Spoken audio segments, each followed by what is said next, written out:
আম মাখা করবো। যা গরম পড়েছে, এই গরমে এটা হলেই অনেক যথেষ্ট। তাই আম দুটো আমি কেটে ছাড়িয়ে ধুয়ে নিয়েছি। এবারে আমগুলো গ্রেটারের সাহায্যে আমি কাদ্দুকস করে নেব।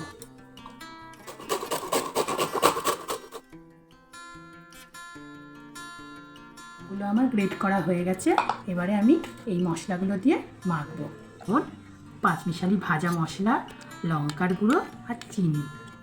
প্রথমে আমি পাঁচমিশালি মশলাটা দিলাম, লঙ্কার গুঁড়ো,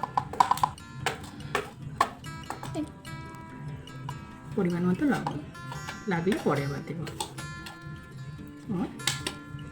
চিনি।